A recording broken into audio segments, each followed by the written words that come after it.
दोस्तों नमस्कार, daily read book में आपका स्वागत है। आज हम लोग इस वीडियो में एसएससी एमटीएस के ऑफिशियल पेपर का अध्ययन करेंगे। यह 14वां पेपर होगा, यानी इससे पहले हम लोग 13 पेपर का अध्ययन कर चुके हैं। आपने नहीं देखा है तो प्लेलिस्ट से आप देख सकते हैं। हमारा टारगेट है टोटल 42 सेट को कंप्लीट करने का, टोटल 42 पेपर को कंप्लीट करने का।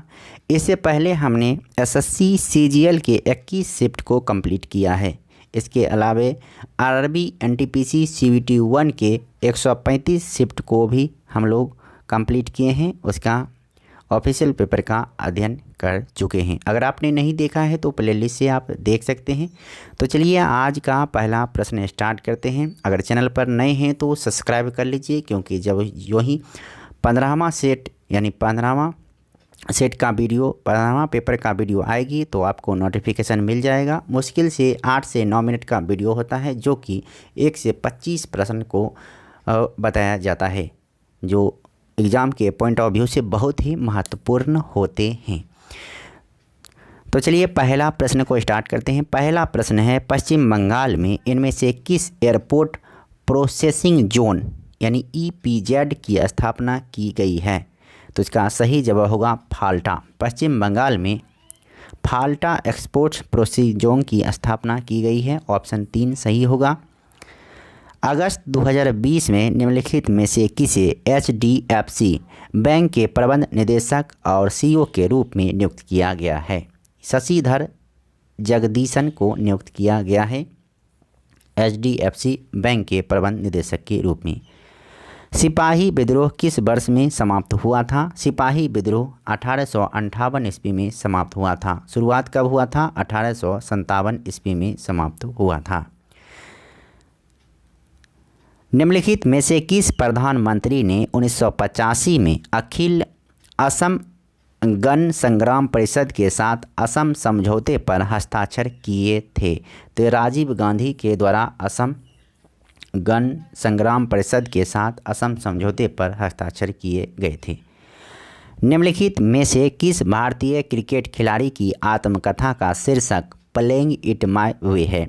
प्लेइंग इट माय वे आत्मकथा है सचिन तेंदुलकर का, जिसे क्रिकेट का भगवान भी कहा जाता है। 2014 में इसे भारत रत्न से भी सम्मानित किया जा चुका है। सूर्य के प्रकाश की लाल और हरे रंग की तरंगदैर्घ्य के अलावा महासागरों में जल के अणुओं द्वारा सूर्य के प्रकाश की अन्य कौन से रंग की तरंगदैर्घ्य अवशोषित की जाती है? ये पीली रंग अवशोषित की जाती है। कलाकारों के प्रदर्शन कला में योगदान के लिए डैश से संगीत नाटक अकादमी पुरस्कार दिया जाता है? 1952 से दिया जाता है संगीत नाटक अकादमी पुरस्कार। स्वतंत्रता के बाद निम्नलिखित में से कौन किसी भी खेल में भारत का पहला विश्व चैंपियन था? तो ये था विल्सन जोन्स। ऑप्शन 4 सही होगा। निम्नलिखित में से कौन एक स्वपोषी यानी ऑटोट्रॉफ है? तो ये है पौधा स्वपोषी ऑटोट्रॉफ है। जनपद गीते जिसमें वासवन्ना के वचन शामिल हैं डैश राज्य से संबंधित हैं? ये हैं कर्नाटक राज्य से संबंधित। अगला प्रश्न है क्वेश्चन नंबर 11, निम्नलिखित में से कौन सा हमारे आहार का एक गैर पचनीय भाग है जो पाचन तंत्र के स्वास्थ्य के लिए आवश्यक है? ये है खाद्य रेशे। ऑप्शन 3 सही होगा। पाटकर चित्रकारी डैश की अद्वितीय सांस्कृतिक प्रतीक है? तो ये है झारखंड का अद्वितीय सांस्कृतिक प्रतीक। स्वतंत्रता के बाद पहली बार भारत ने किस ओलंपिक खेल में पुरुषों की हॉकी स्पर्धा में स्वर्ण पदक जीता? तो ये लंदन में जीता था। लंदन ओलंपिक खेल में पुरुषों की हॉकी स्पर्धा में स्वर्ण पदक जीता था। वेटिंग फॉर ए वीज़ा नामक पुस्तक के लेखक निम्नलिखित में से कौन है? ये है doctor BR Ambedkar. Waiting for a visa नामक पुस्तक के लेखक हैं BR अम्बेडकर। भारतीय संविधान का कौन सा अनुच्छेद यह घोषणा करता है कि भारतीय संविधान 1950 के लागू होने से पहले के भाग 3 से असंगत सभी कानून शून्य माने जाएंगे। तो इसका सही जवाब होगा 13। निम्नलिखित में से कौन सा भारत में सबसे पुराना स्टॉक एक्सचेंज है?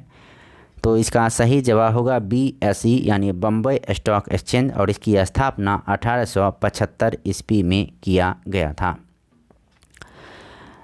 जल तालिका के नीचे कठोर चट्टान की परतों के बीच जमा भूजल को किस नाम से जाना जाता है? ये जल भृत के नाम से जाना जाता है। ऑप्शन 2 सही होगा। जब चींटी काटती है तो यह त्वचा में एक अम्लीय तरल प्रविष्ट कर देती है। इसे बेअसर करने के लिए त्वचा पर निम्नलिखित में से क्या लगाया जाना चाहिए? तो ये नम बेकिंग सोडा, ऑप्शन 4 सही होगा। डैश नामक एक बृहत पेशी शीट छाती गुहा के तल का निर्माण करती है। तो ये डायफ्राम करती है। ऑप्शन 2 सही होगा।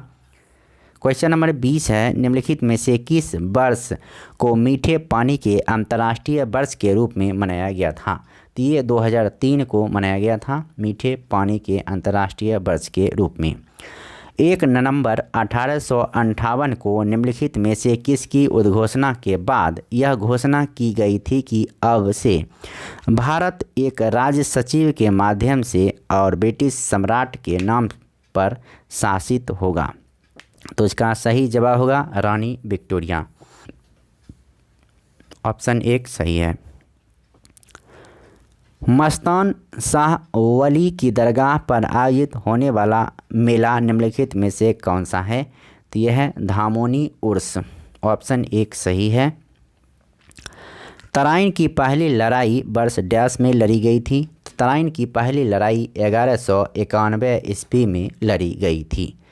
क्वेश्चन नंबर 24 है, भारतीय संविधान का निम्नलिखित में से कौन सा अनुच्छेद हमें धन विधेयक का विवरण देता है?